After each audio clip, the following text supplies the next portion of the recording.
Minamahal namin Diyos. Iyawad ang sila'y kapuri-puri at kahana-hana ka.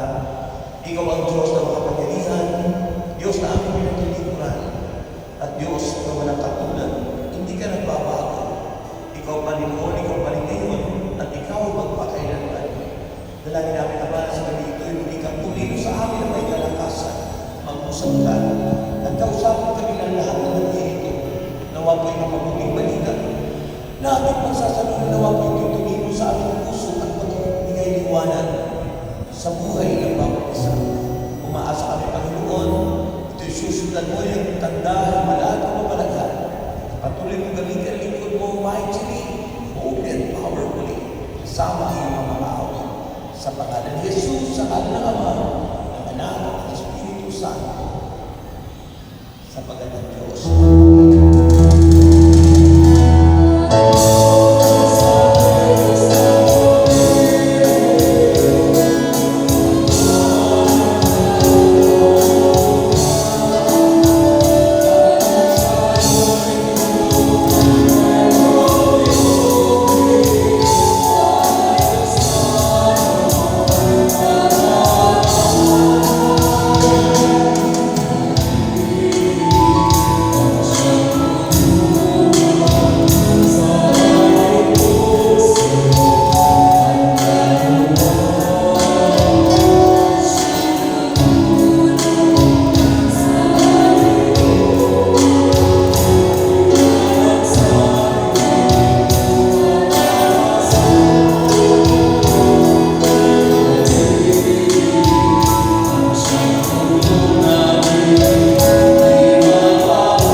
Our gospel is taken from John chapter 8, verses 1 to 11. John chapter 8, verses 1 to 11. Si Jesus naman ay pumunta sa mundo ng mga uliw. Kinabukasan, maaga pa'y nagpalit na siya sa templo. Lumapit sa kanya ang lahat ng mga tao. Umupo siya at nagsimulang magturo. Dumating noon ang mga tagapagturo ng kautusan at mga Pariseo na may dalang isang babaeng nahuli sa pangangalan niya. Iniharap nila ito sa karamihan at sinabi kay Jesus, Guro, ang babae ito'y nahuli sa akto pangangalan niya. Ayon sa kautusan ni Moises, dapat matuhin hanggang sa mamatay ang katulad niya. Ano naman ang masasabi mo?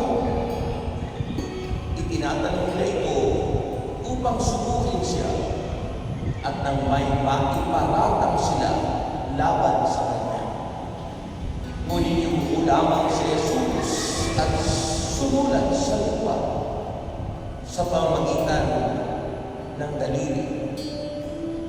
Patuloy sila sa pagtatanong, kaya tumayo si Jesus at nagsalita.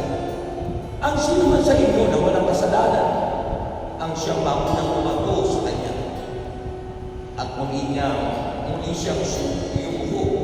at sumulat sa lupa.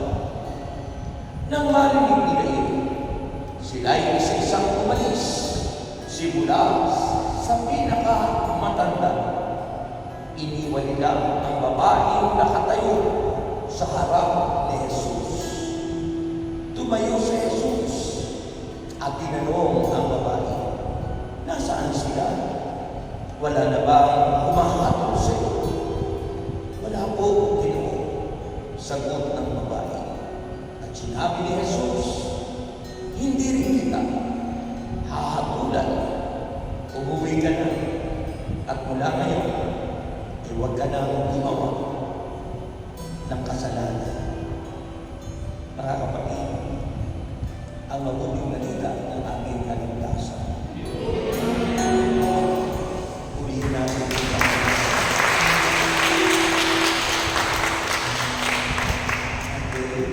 Pwede na po tayo mag-upo sa napahalagang pasensya ng Diyos. Nung ako yung unang pumunta rito, wala pang building ng SM doon.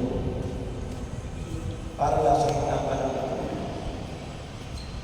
Malaman mo ito ba? Hindi ko lang alam kung ang mga tao ng bago. We welcome the presence of the Holy Spirit in our lives, mga kapatid. Gusto ko sana kantahin pa mga tayo magawal kasi yung pamilya mo na kaso tapos na okay. So siguro po mga 20 years ako na hindi nakarating dito. Diba? Sa Tagalog ng panahon. Kaya hindi ko na po matandaan yung mga itsura nyo. Opo, hindi ko na po kasi yung tanda. Siguro po yung mga nakunan noon ay mga nasa langit na. Kasi nakunan na sila noon. Sa ilang taon, 40 years mahigit na tayo sa ministry. O, kayo, di ba? Kaya po yun ang dapat nating tandaan. Habang tumatanda, dapat may pagbabago. Sabi doon sa sulat ng Old Testament sa Daniel, marami mga tumatanda walang pinagkatandaan. Oo. Marami mga tumatanda walang pinagkatandaan. Kaya. Okay, our topic po, ngayong maganda po pagnilayan po ito pong gasto natin. Tungkol po ito sa isang babaeng nahuli sa nasunod. Ano po ang pagkakaiba ng pagkakalo niya sa pagkiniapid? Pagkakalo niya, tapos pagkiniapid. Iniisip ni brother, pag pangangalo niya, kung pwede walang asawa, kung pwede may asawa yung isa, kung pwede pareho walang asawa, kung pwede yung isa ay dalaga. Pag pakiki-apid, parehas may asawa. Apid, i-apid. So yung pinagpapalit mo ng asawa sa iba. Yung po ang pagkakaiba. So, nakita po natin na dalawang klase po yun eh. Mayroong parehas walang asawa, pero natin premarital sex. Napakasama. So, ang ating pag-usapan is the powerful lesson of mercy and forgiveness. Makapangyarihang aralin tungkol sa mercy. Ano ba? Ibig sabihin ng mercy. Habag. Mercy at compassion. Habag. Diba? At yung pagpapatawad. Pagpapatawad. Tingnan niyo po mga kapatid. Kung gospel na ito, kasi para ako paano magsalita naiilang mo tayo para hindi tayo sumilig. At ito pong gospel na ito, gospel according to Saint John, ay nagsasabi po sa amin na ang kwento isang babae na nahuli sa pagkakalo niya. Ito po isang trap para kay Kristo. Dahil gusto nilang hulihin si Kristo at magkaroon ng butas para si Kristo ibigyan nila ng kaso at ipapakal. Kahit nakita po natin dito yung purpose nila. Bakit dinala nila kay Jesus ang babae na huli nila? Bakit kay Jesus? Dahil ang purpose nila ay yung trap ito para kay Kristo. Sabi po ng verse 5. Kung titignan niyo po sa verse 5, sabi po rito naman nakasulat, ayon sa kautusan ni Moises, dapat hakulan o dapat patuhin hanggang sa mamatay ang katulad niya. Ano naman ang masasabi niyo? Itinatanong nila ito upang subukin siya at nang may maiparatang sila laban sa kanya.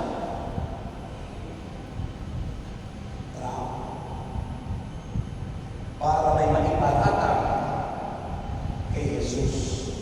Samantalang kung yan alam nila yung kautusan ni Moses, isa lang na nilang patuhin nila gano'n. Diba?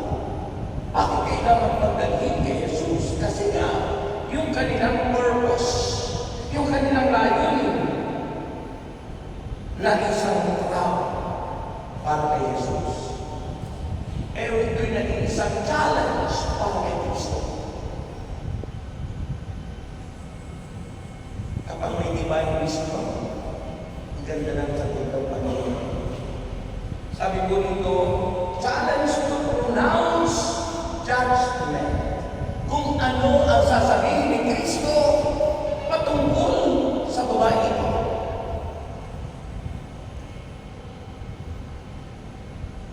Kung sabihin ng Panginoon na, sige, patuhin mo yan, hanggang sa mamatay. Sabi ko, yung paradisyan, walang awa, walang habang. Kung hindi naman sabihin ni Kristo, sasabihin siya, lumalabas sa kautusan ni Moses na siyang batas nilagon. At kayo'y magdidesisyon at isipan niyo mabuti. Huwag pagkakalitan. Kinumoy nagparinan sa aking ulo, nagdagdagan. At tayo nagdesisyon, dala ng emisyon, siya, palupak tayo. Si Kristo, inisip niya kung ano ang sasabihin niya. Kasi kung magkakamali siya ang sasabihin, kung sasabihin niya, sige, patuhin, maraming puntos sa kanya, hindi siya Diyos, hindi makabagay na tao na. Kung sasabihin naman niya na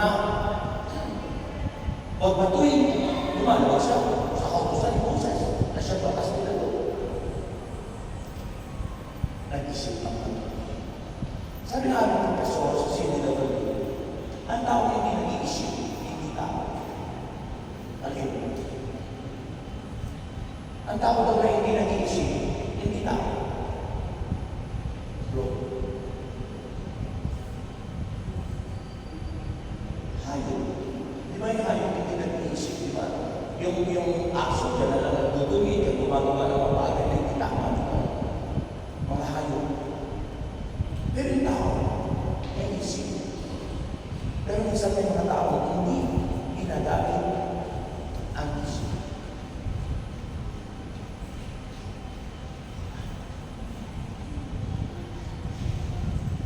Kaya ano yung ginawa ng Panginoon? Ito yung response ng Panginoon. Ito yung tungo ng Panginoon. Verse 7. Sabi niya dito, sa verse 7, sabi niya, patuloy sila sa pagtatanong. Kaya tumayo si Jesus at nagsalita. Ang sino man sa inyo na walang kasalanan, ang siyang maunang bumato sa kanya. At muli siyang yumuko at sumulat sa lupa. Nang narinig nila yun, sila sila'y isa-isang umalis simula sa pinakamatanda. Iniwan nila ang babaeng nakatayo sa harap ni Jesus. Ano kaya sinulat ng pagkina? Sa lupa. Ano kaya po? Sinulat sa palagay mo. Nagsulat ang Panginoon. Ano kaya sa palagay mo sinulat ng Panginoon? Sa lupa.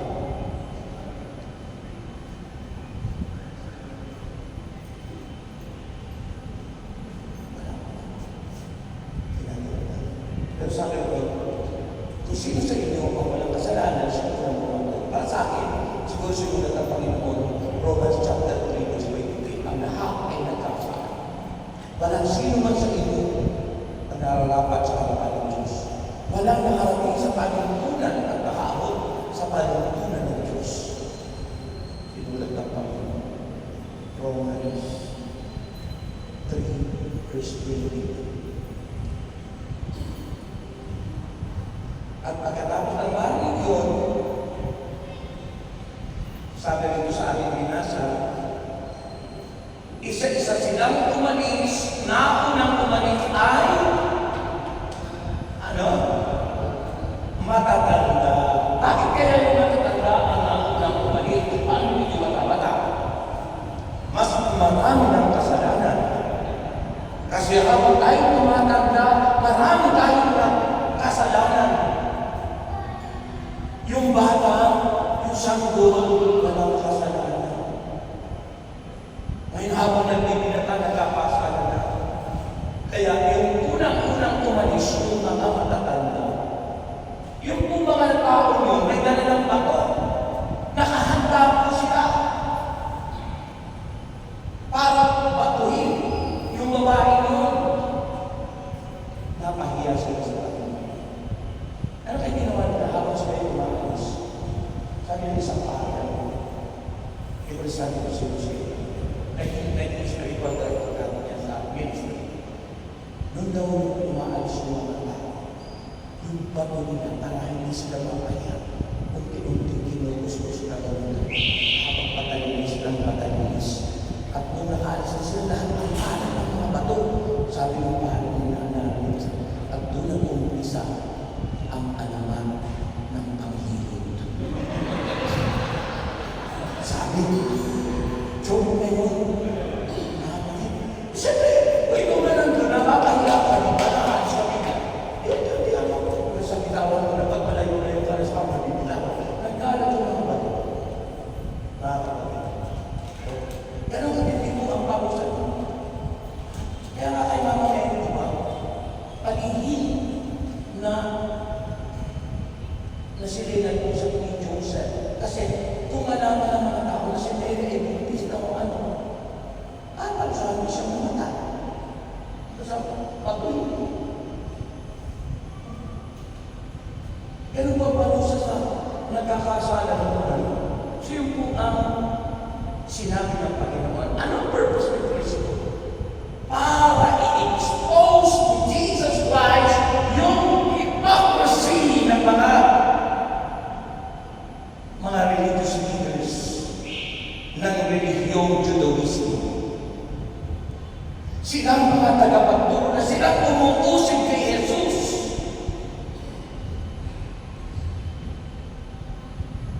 Silang mga umaayaw at tumatak, nagre-reject sa Panginoon. Sabi nga ng gospel, diba? Mga mapag-imbabaw. Inuhugasan niyo ang labas ng tasa, ngunit yung kalulugan. So, ang purpose ni Christ, para sila ay pagsabihan sa kanilang kapag-imbabawan, nagmamalinis, kunwari walang kasalanan, ginalang babaeng nananalo niya, kahit ano sabi ng Panginoon, sino sa inyo walang kasalanan? Siya muna pumato. May pumato ba? Mga mapag-imbabaw. Ay, sabi, gawin natin. Pupunahin natin yung tao. Kala mo tayo mga santo.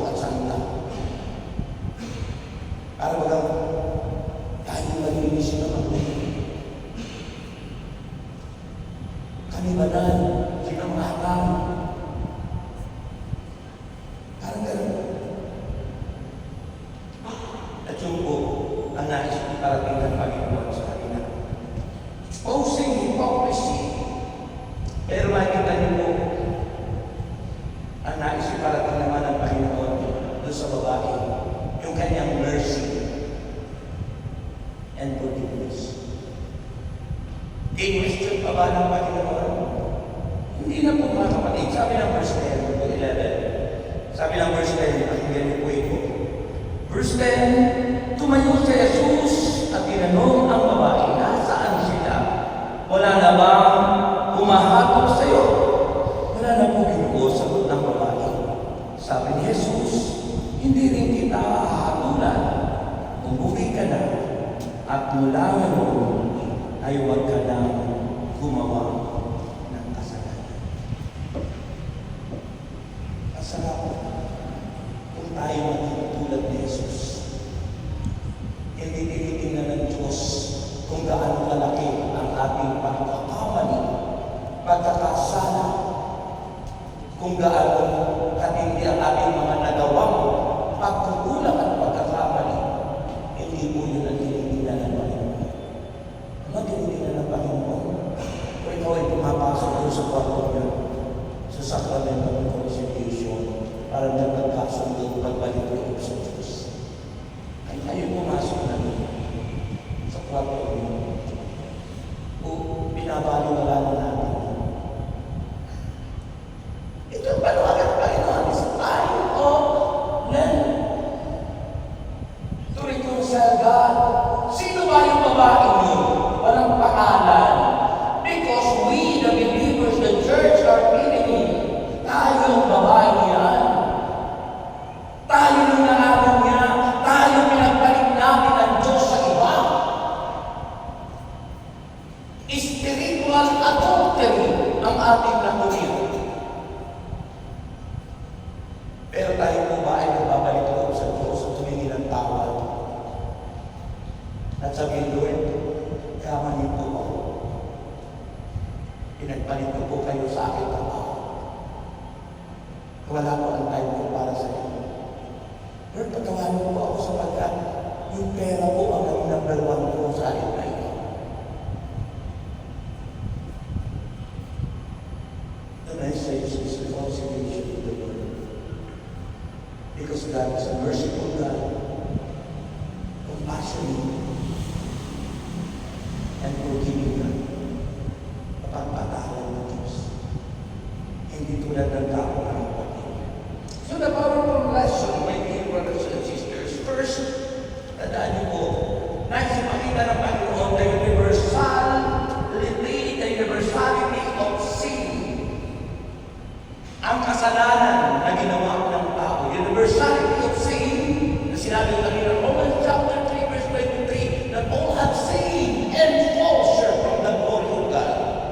Walang tao hindi nakasala, lahat tayo makasalanan. Kaya wala tayong karapatang humusga sa ating kapwa. Ni si Kristo nga hindi humusgahan yung babae yun.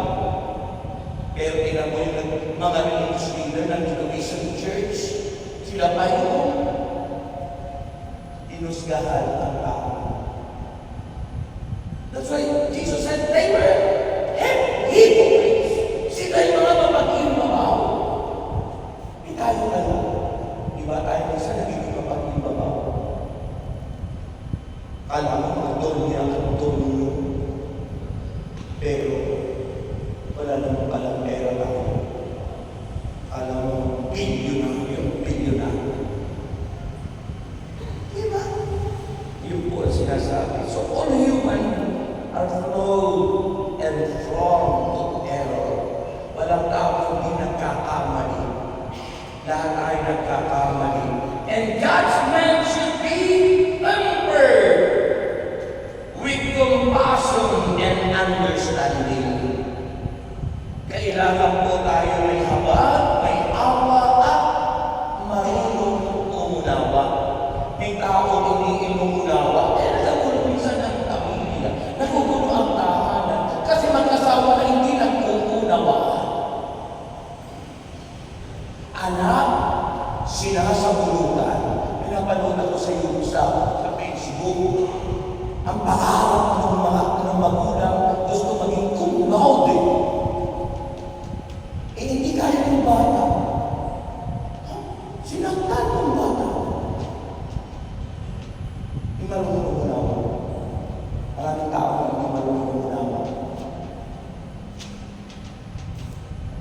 So anong pinapakita? Dapat po tayo, nakikita natin, lahat tayo nagkakamali. Huwag agad tayo hahakot. Dapat, ipakita natin yung compassion and understanding. Alam mo, katulad ng gas ng plastic. Diba? Ano yung gas ng plastic? Kayo nakikinig.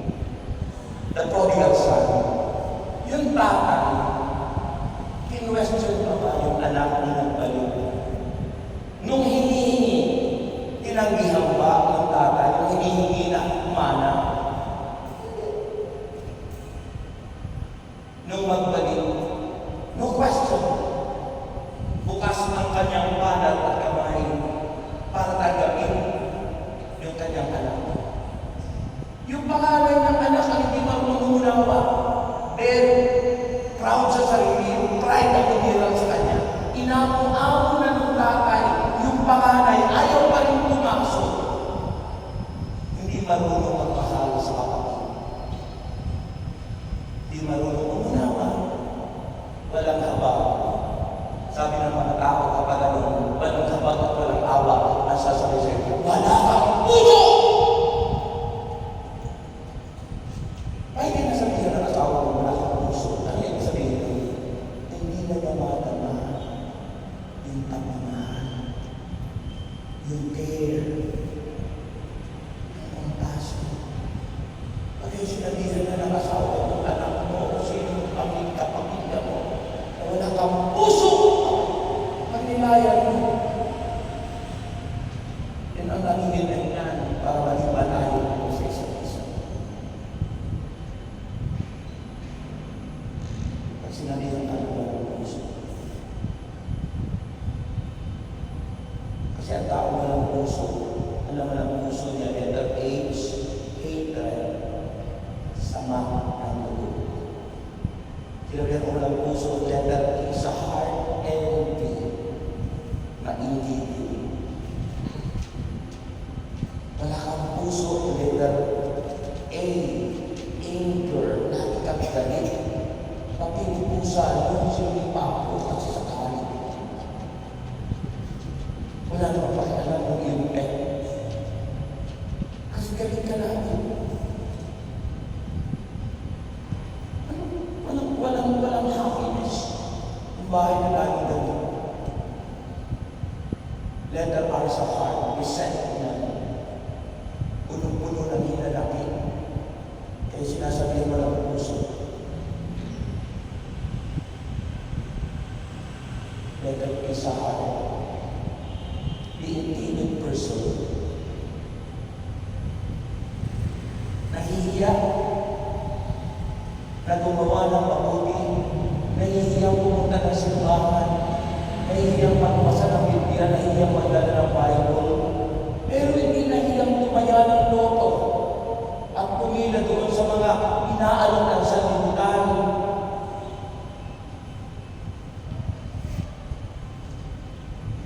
Minsan tayo nahihiyang gawin yung nararapat. Pero yung masamang ginagawa natin, hindi natin nakikita. Diba? Kaya lalabas yung anak at yung anak, like paradise. Kung nagmumura yung tatay mo, nagmumura ka na rin. Immoral life. And God wants us to be moral. Because life which is moral is always in accordance with the will of God. And that will of God is His Word. The Word of God is the will of God.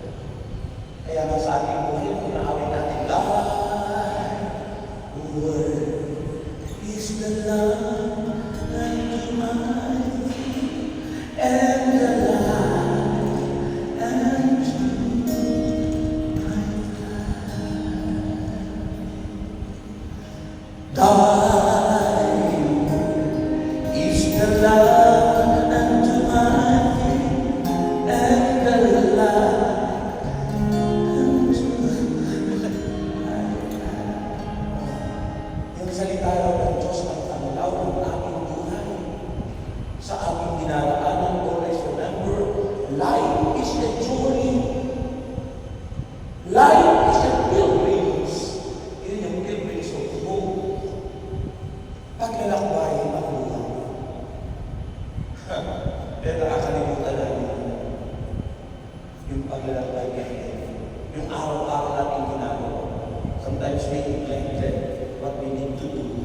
that are always glorifying God, yung nakapagbibigay malaki sa Diyos.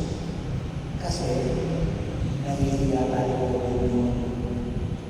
Ayaw natin gawin yun. Pero hindi tayo nahiya na makipag-inuman, makipag-tagay-tagay. Hindi tayo nahiya. Uy, mari-mari, anong tumama? Mari-mari, yung aking naalagaan, pag hindi ko na tayo, pakitaya mo na. Malalay. Di ba sabi ng Romans 12 verse 2? Do not conform any longer to the pattern of this world, but be transformed by the renewing of your mind. Magbago na daw tayo ng ating maisipan at puso upang malaman natin kung ano ang tunay na kalooban ng Diyos, kung ano ang mabuti at nakalulugod sa Kanya. Salamat po kung malakap.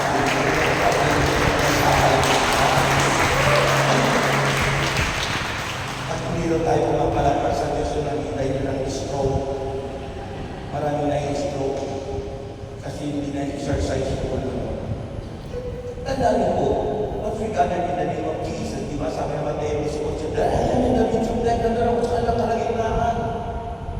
But sometimes, pinapaliwala lang natin, we don't welcome Him, we don't acknowledge Him, sometimes. Pero tingnan niyo po, kapag tayo nagtungkol sa Diyos, nagbibigay mo lang yun, ang pagpalakpak mo, that's only an expression of your worship to Him. Because worship is in our heart, it is.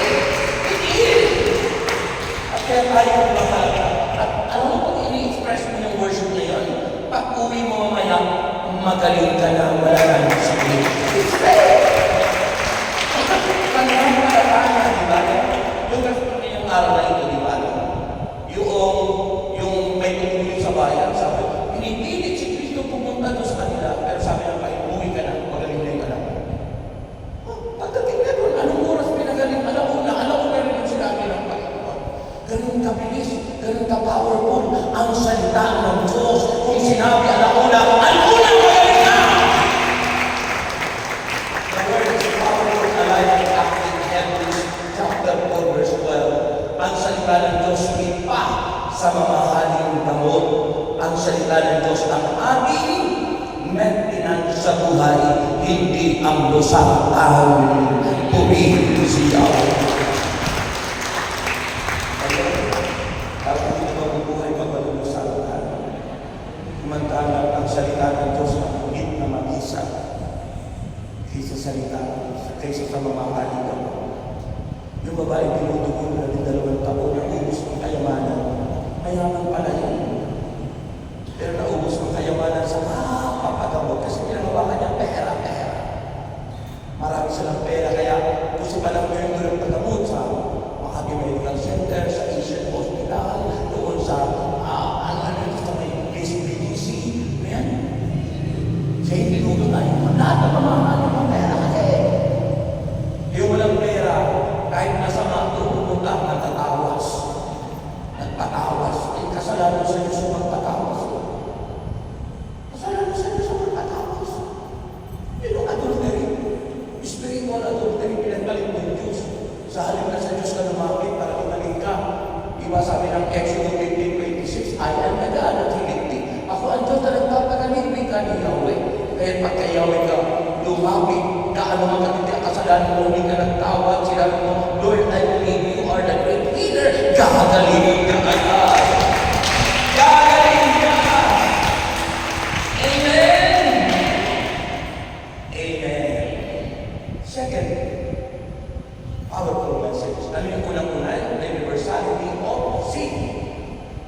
That all have sinned and fall short from the glory of God. That because God is a merciful and forgiving God, hindi niya yung piniligan. Number 2, the importance of forgiveness. Ang kalagahan ng pagpapatawad. Kayo ba marunong magpatawad? Ha?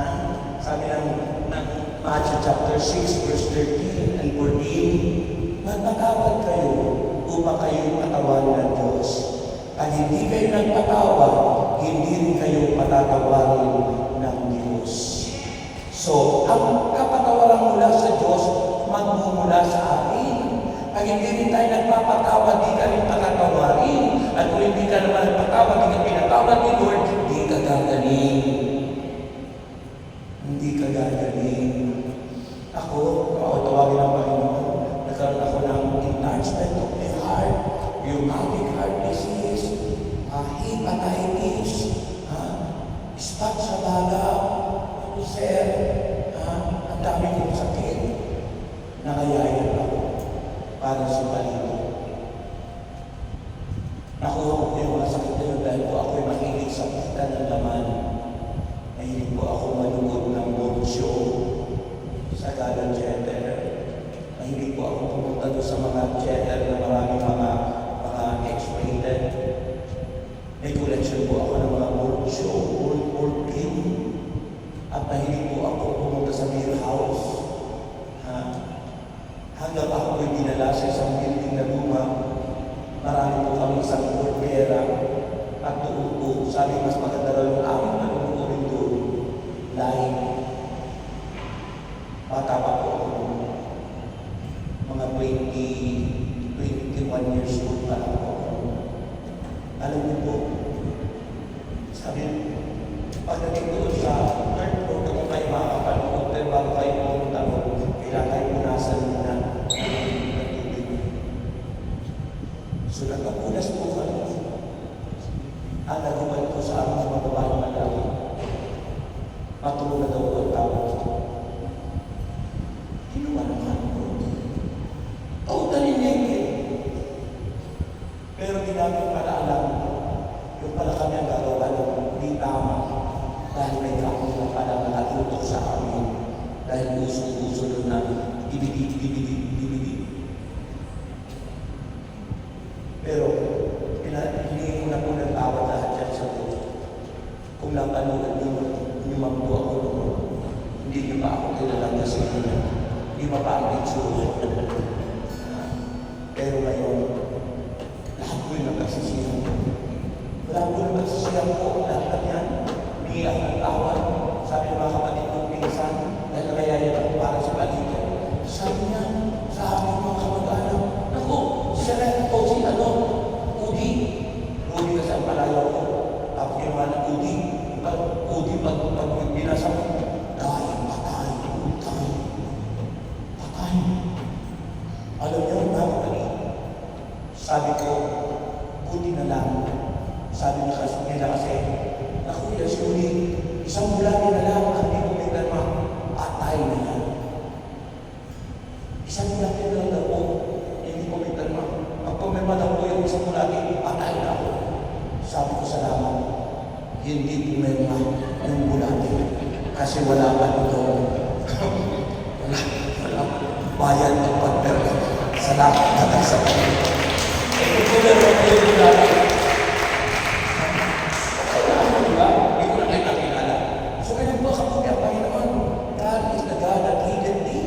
Sa Diyos tayo nagtiwala o natin pagpapalit ng Diyos. Ano sabi ng pangalawang message, powerful message, the importance of forgiveness. Pag na-receive natin ang kapatawaran ng Diyos, kasunod po ang kagalingan. Dahil ang kagalingan po ay image ng kaligtasan ng tao. Amen.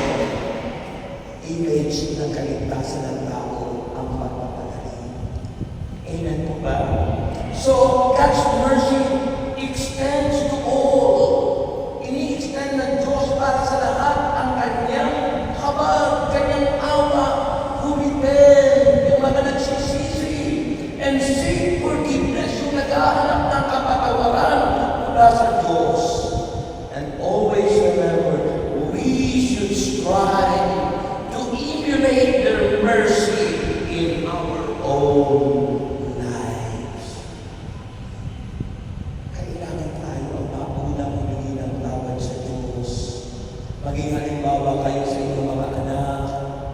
Baka yung mga anak kayo hindi nagsisimba.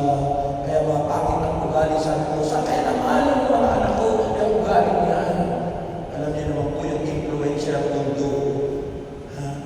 Kailangan tayo bilang parent, good influence influencer to our Canada.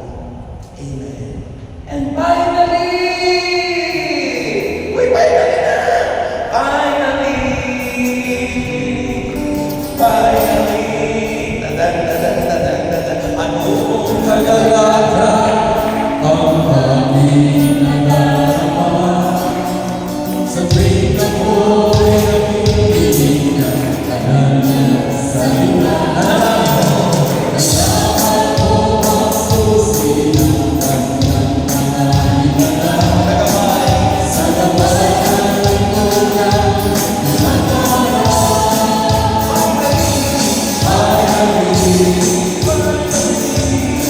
ako ngayon ay matutuhay. Ako ngayon ay pinagpala.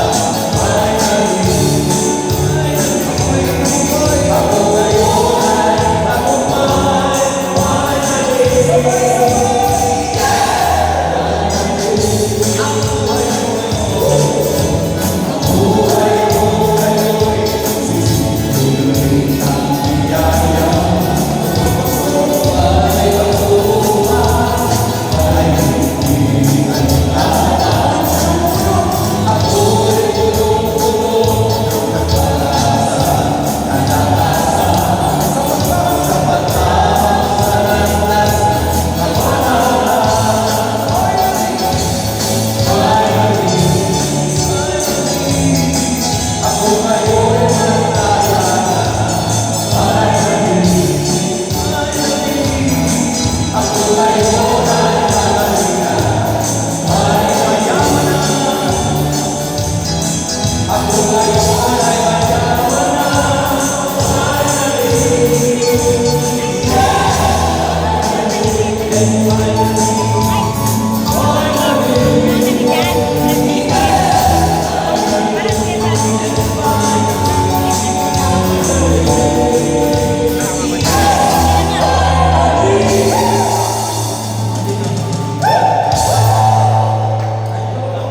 the universality of sin, yung bago ng powerful lesson.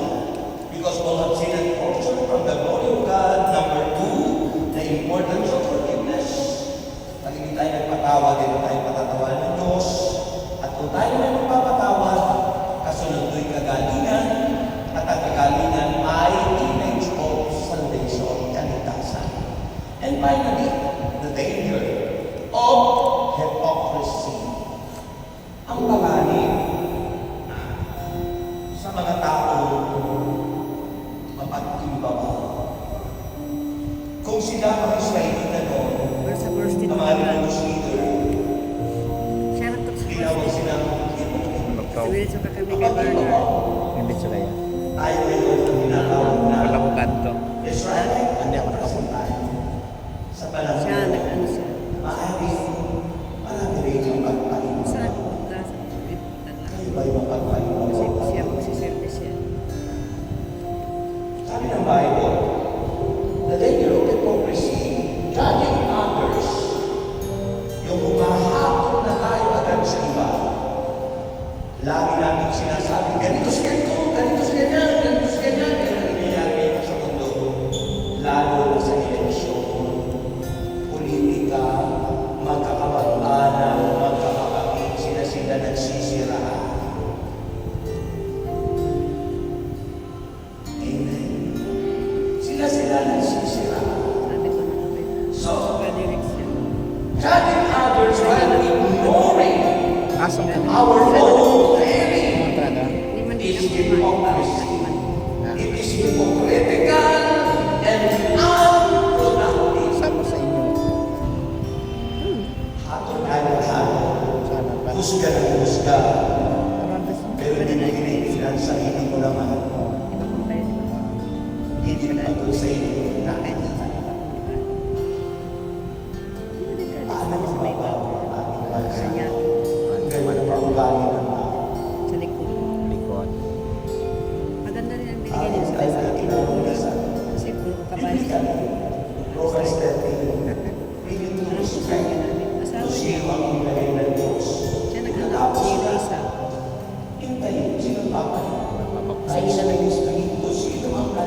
husga ng husga, maging sa biyanan mo, maging sa asawa mo, maging sa anak mo. Hindi namin tinitingnan, tayo naman pala ang laki-laki ng pagkukulang at pagkakamali. Minsan tayo bilang asawa naman, yung pagkakamali natin, bibigyan natin sa asawa natin para ma-divert yung galit. Para walang sisihan. Yung mani mo, bibigyan mo sa ginawa mo ganyan, pero ikaw yung gumawa. So, importance of hypocrisy. Kung tayo puhusga, huwag mo munang itawag, isipin mo muna ang ating mga sarili. This gospel serves as a powerful reminder of God's grace and the transformative power of forgiveness. Mababago ang pamilya natin, mababago ang buhay natin, mababago ang takbo ng ating pamilya at buhay maging dito sa Pilipinas kung tayo na ipapabago. It challenges us to examine our own lives. Challenge para sa atin, para i-examine natin ang ating mga sarili, ang buhay natin, to extend mercy and compassion to others. Kailangan inaasahan ng Diyos na sa ating mag-umpisa. Sabi ng isang tawag na nakita ko na is now when there's no one there. Ang isang bahay daw ay hindi matatawag na tahanan kung walang wonders. It is the mercy and goodness of God. When there's no wonder, God is so wonderful. Amen. Just close your eyes. Raise up your hands to God. Sign of humility. And ask God to create in me a clean heart, O God.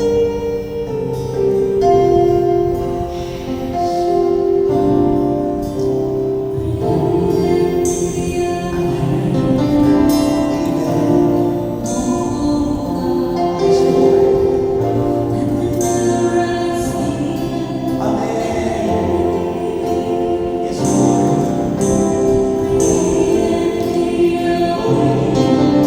Glory. Glory. Yes, Lord.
ang mensahe na pinarating sa atin ngayong gabi.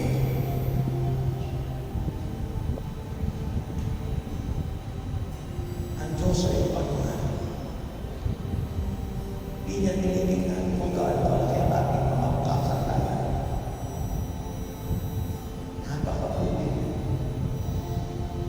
Siya na ang maaasahan. Huwag natin siya ipagpagin. Tayong mga ano na spiritually. Let the Holy Spirit. Para din natin ipagpalit ang Diyos sa iyo. Hayaan natin kumilos. Baka mahalin natin ang Panginoon. Baka ibigin natin. Huwag na huwag natin ipagpapalit ng Diyos sa iyo. Siya ang nalikha sa atin. Siya ang ating buhay. Siya ang ating kalakasan. Dalangin ng Panginoon ang kagamitan. Sino may sino? Sino may katataan? Doon ko bababa ang kamay para sila'y amunin. Extend your hands to God and touch them. Heal those of sickness. Heal them. Heal. Heal them, Lord. Heal them. Receive healing. Take it by faith in the name of Jesus Christ of Nazareth. Nothing is impossible with Him. He is God. He is merciful. He is forgiving God. Lord, heal each and every one. Heal, O God. Be healed. Be healed. Cover us with your precious blood. Make us worthy. Make us holy. Make us good, Lord God. Assured, true, trial, tunay na alam. Tumaas kami, Panginoon, sa himala ang ginagawa. Sa pangalan ni Jesus. Claim Him. In Jesus' name. And everybody say Amen. Amen.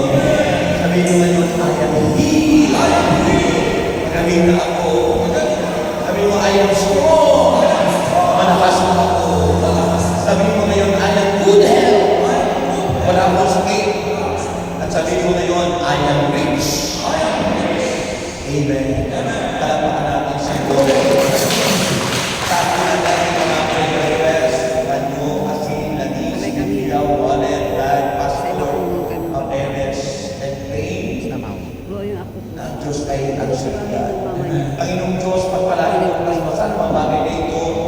Lalo na po ang aming mga prayer request. Inamin na po namin na kami lahat ay answered prayer. At yung promise, Lord, ibabalik po sa amin ang aming mga offerings to you. Lord, inamin na po namin na kami lahat ay tagumpay na. As we say, give thanks with a grateful heart of Jesus. Lalo na po namin yan sa Panginoon. Maraming salamat. Thank you, Lord.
Sasabihin ko sa inyo, bonus ay, Panginoon, ikaw ang tunay na kayamanan ko. Kung nasaan ang kayamanan, nandun ang iyong puso. Kaya pag si Jesus ang aming kayamanan, hawak ni Jesus ang puso natin. Okay, paalaala, one more time, kung kalimutan na, hindi pwedeng magdalawa, hindi pwedeng magtatlo, kasi magiging imalim po yun. So kailangan kayo sa Espiritu ng ito, yan ang ito, tatandaan, 1, 4, 5. Okay, imbitado kayo sa aming anniversary sa Batangas May 1, and yung aming pastoral visit. May 1, alas 8 anniversary, 2 p.m. yung pastoral visit. Yan po sa Iloilo Cultural Center. Ayan, yun po yun. Okay. May the Lord God bless us all now and forever. In the name of the Father, wala ko nililis ko, may makakasunan ng mga bago. In the name of the Father, and of the Son, and of the Holy Spirit. Amen. Ito na po ng bonus nyo, tagapin nyo na. Pangalawang bonus, ito na. And finally, ito na.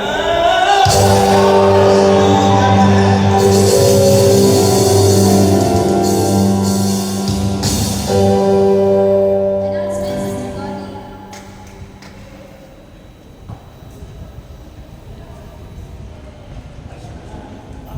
Pwede po tayo magsa-second collection po tayo para kay Brother Jasper Versace. Nasa hospital po siya. Kita-kita po tayo ulit sa susunod na Lunes kasama ng ating mga baguhan. God bless. God bless us all. Maraming salamat, Brother Rex. Amen. Gigil Buddha ako. Oo.